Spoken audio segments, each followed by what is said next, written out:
മൂന്നാറിൽ ഇതര സംസ്ഥാന തൊഴിലാളിയുടെ 12 വയസ്സുള്ള മകളെ പീഡിപ്പിച്ച പ്രതി അറസ്റ്റിൽ. ജാർഖണ്ഡ് സ്വദേശി സെലാനാണ് അറസ്റ്റിലായത്. 5 ദിവസത്തെ അന്വേഷണത്തിനൊടുവിലാണ് പ്രതിയെ പിടികൂടിയത്.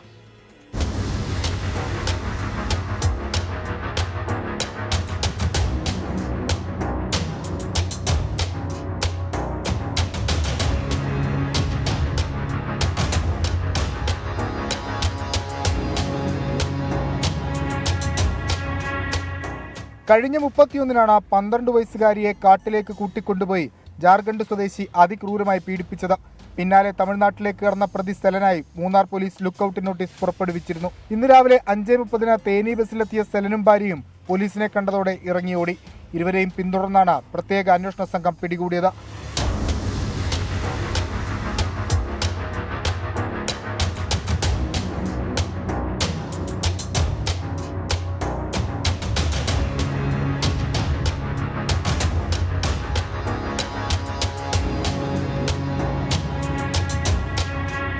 പോക്സോ ആക്ട് പ്രകാരം കേസെടുത്ത പ്രതിയെ വീണ്ടും കസ്റ്റഡിയിൽ വാങ്ങി ചോദ്യം ചെയ്യുമെന്ന് പോലീസ് അറിയിച്ചു. 24 ഇടുക്കി.